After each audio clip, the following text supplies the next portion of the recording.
Hello साथीहरु, good morning, नमस्कार।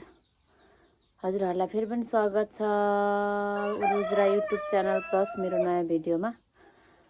मैले दिनदिनै भिडियो पोस्ट गर्छु भनेको थिएँ, तर त्यो सम्भव भएन। अब एक हप्ता भइसक्यो भिडियो पोस्ट गरेको छैन। अब फेरि पनि आज छुट्टीमा मात्र मिल्ने रहेछ भिडियो चाहिँ, अब अरू बेला त त्यस्तै हुने रहेछ। त्यही भएर साथीहरु, अब एक हप्तामा अब जति हुन्छ म भिडियो पोस्ट गर्छु। गाउँको अर्ग्यानिक भिडियो हेरेर माया गरिदिनु होला उरुज राई युट्युब च्यानललाई।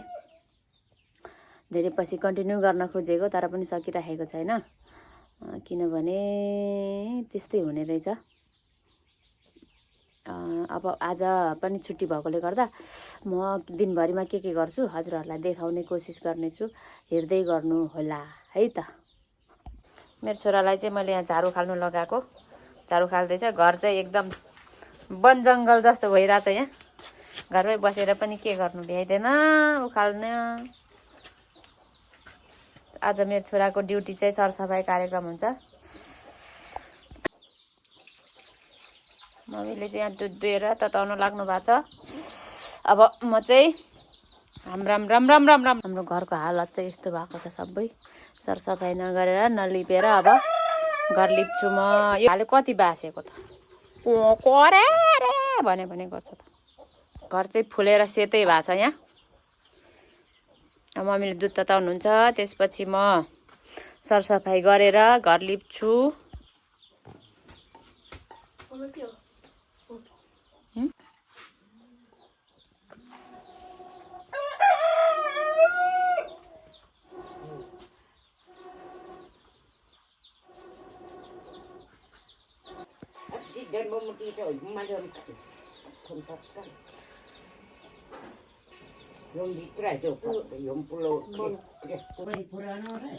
रहेछ के गर्नु है गाइजहरु, के गरौँ भयो। काम चाहिँ धेरै छ, के काम गर्ने अगाडि अल्छी लाग्यो। गाउँले जिन्दगी यस्तै हो। यहाँ हाम्रो दिदीज्यूकोमा आएको छु। यहाँ लुक्दै हुनुहुन्छ दिदी चाहिँ।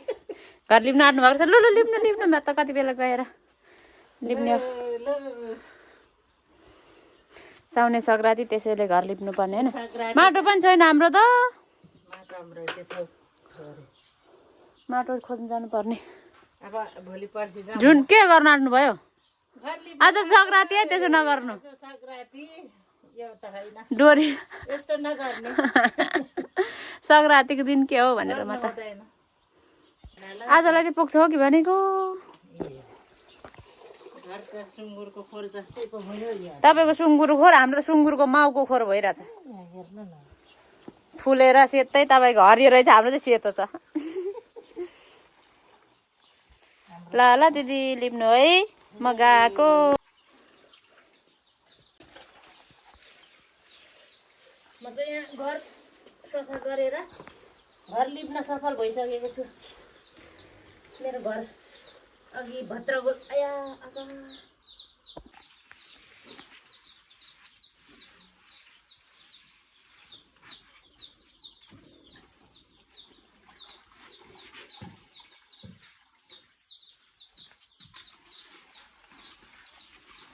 गाउँको घर यस्तो हो गाइजहरु।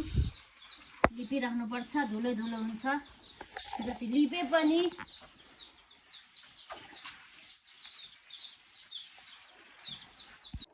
कथाले अर्कै मोड लियो। आज घरमा बसेको मान्छे म यता आइपुगे।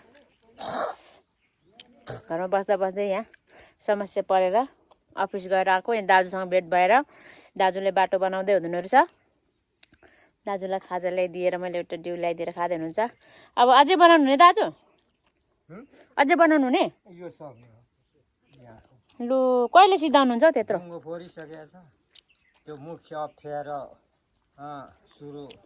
तपाईलाई अब यत्रो बाटो बनाउनु भएकोमा कसले के दिन्छ त है दाजु? त्यहाँ उठाउनु गाह्रो नि। अब त ठुलठुलो ढुङ्गा खप्यो। दुःख त थुप्रो गर्नु भएको छ बिचारा दाजुले। ठिकै छ, कहिलेकाहीँ खाजा चाहिँ खुवाउनु पर्छ हैन। हाम्रो तर्फबाट सकेको चाहिँ गर्छौँ हामी।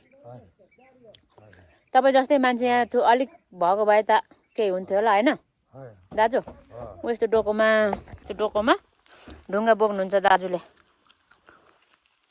ढुङ्गा बोकेर यहाँ गाडी पनि छ बाटो एकदम पानी परेर सबै खराब भएर बिग्रेको छ त्यही भएर हाम्रो दाजुले बनाउँदै हुनुहुन्छ धन्यवाद ल दाजु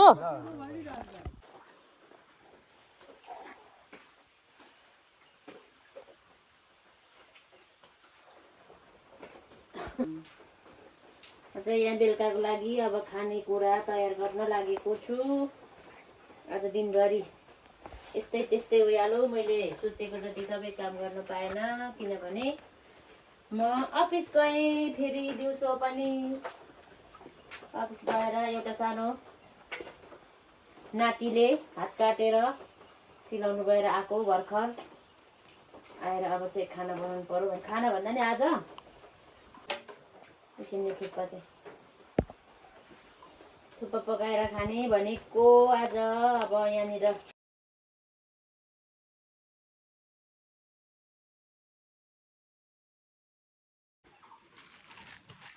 यो मासुको सुप बनाउँछु अनि थुक्पा बनाउँछु आज मासु चाहिँ कस्तो रहेछ हेर कत्रो ठुलो हड्डी हो राम्रो बनाउने भनेको के आएको यो कमिला आएछ मासुमा त दुख्छ छाती रातभरि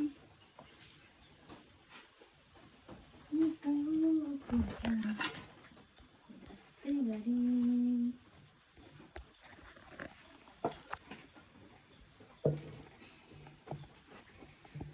मासु काट्नु पर्ने हुन्छ अब यो के हो यस्तो राम दाँतै रहेछ छ्या यो के गरेको हो यस्तो यो के गर्ने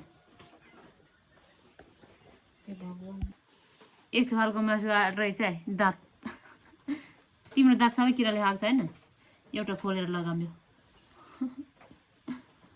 यसको नि किराले खाएको रहेछ कति बलियो दाँत यो म फ्याल्ने कुकुरलाई दिने कुत्तेलाई दिने यिनीहरू चाहिँ पकाउने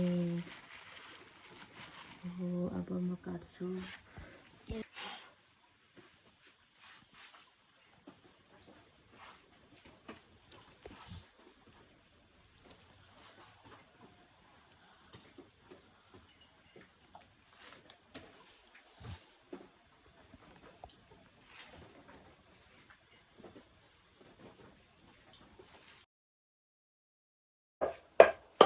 ठङ ठङ टुङ टुङ हाम्रो मिक्सर चाहिँ हाम्रो केटाले चलाउँछ त्यो के गरेको फुट्छ सौभागी लक्ष्मीसँग बसेर मिक्सर चलाउँदैछ हाम्रो केटाले चाहिँ सौभागी लक्ष्मीसँग मिलेर खै कस्तो बनाएर लसुन अदुवा लगाउनु पर्छ गाई छहरू पैसा धुवा भएको कान्छ सबै झर्छ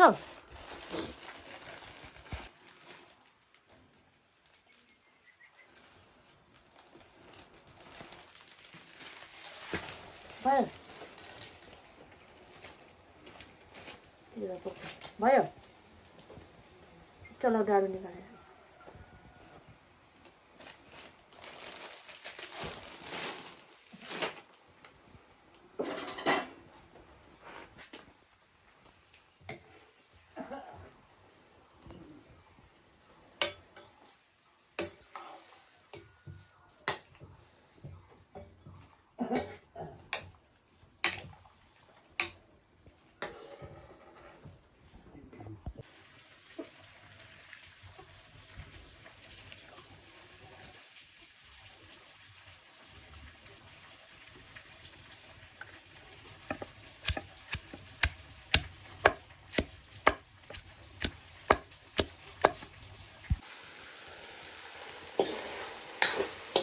सुप चाहिँ बन्दैछ हाम्रो थुक्पा पाकिसक्यो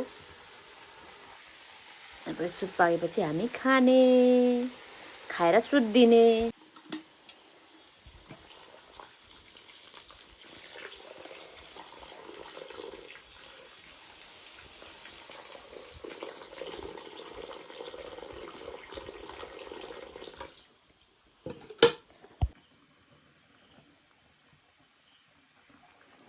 चाहिँ भुटेको मासु सबैले पनि हामी खान्छौँ। त्यसपछि थुक्पा खान्छौँ। हजुर हो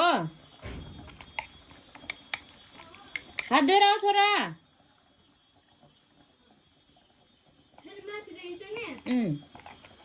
तलदेखि खोल्दाखेरि त्यो पाइप छ नि पाइप खोल्दाखेरि त्यो दिँदैन। पाइप खोल्दा चाहिँ धारामा चाहिँ त्यति छ। धारामा त्यति छ। म त्यति रहेछ त्यसो। हात धोएर आउने।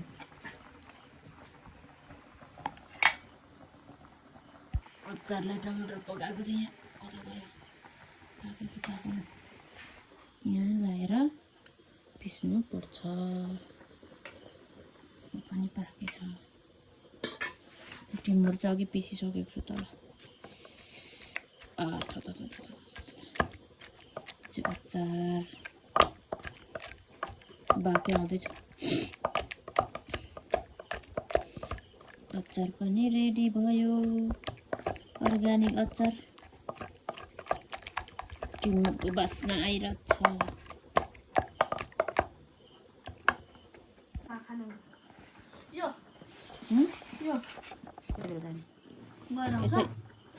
हाम्रो मम्मीको लागि। मम्मीको कति खाने मम्मी? सबै खाने? यत्रो त खाइसक्नुहुन्न ल मात्नुहुन्छ। सिधा हो नि सबै? आमा लु यत्रो धेरै राम राम मात्नुहुन्छ ल? के हुँदैन आज संक्रान्ति। लिबा लिप ग्लम्समै हो म। हामी त्यो बस्छ चाहिँ मासु अलिक राखौँ है।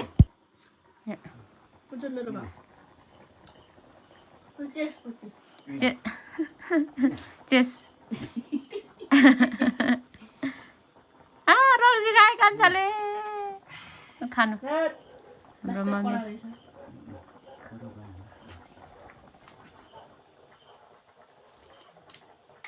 सुकमेल पनि रहेछ एउटा त्यहीँभित्र। मासु नि खानु।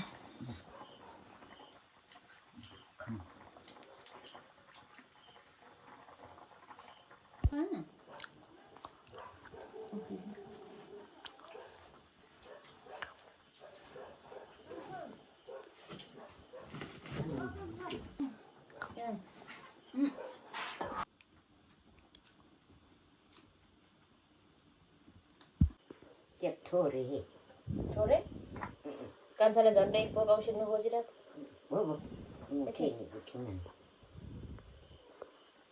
यो कान्छालाई अलि हाल्दिनु न। अहिले खाऊ न एकछिनमा। अलि हाल्दिनु। सुप लाउनु मिल्नु पर्यो नि। मिल्छ। लु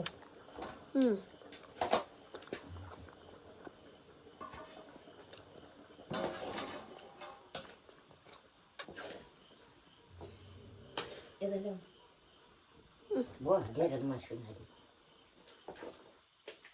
नुन चाहिँ लागेन।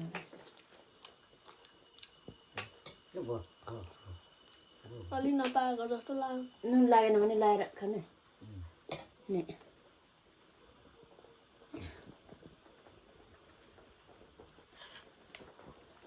कसरी गरेको क्या त्यसरी नहाल्नु न। यता र उता यसो टक्क राख्नुपर्छ।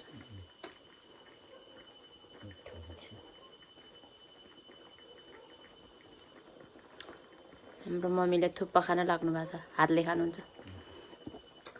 दाँत छैन त्यसैले। तिमी हातले कि चम्ची खाने? त्यो मुन्द्री चाहिँ भित्र उता लानु न।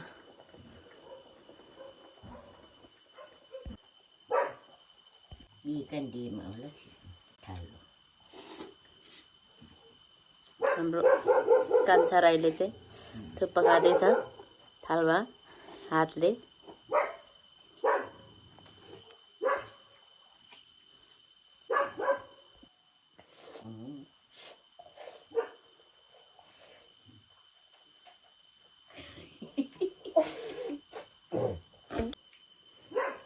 नाति बोजूले चाहिँ दिँदैछन् हातले गमका गम।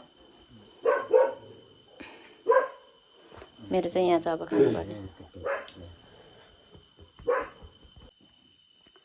थुप्रो खाएर पसिना आयो। ल आजको भिडियो चाहिँ यत्तिकैमा अन्त्य पनि भयो। अर्को भिडियोमा फेरि भेटौँला साथीहरू। आजको दिनहरू यसरी बिते। मेरो के गर्ने सोच थियो सबै कुरा पुरा भएन। मेरो युट्युब च्यानल सब्सक्राइब गर्नु भएको छैन सब्सक्राइब गरिदिनु, लाइक गरिदिनु, कमेन्ट गरिदिनु। गाउँको अर्ग्यानिक भिडियोहरू अलिअलि म ल्याउने कोसिस गर्नेछु भन्दै बाई बाई साथीहरू।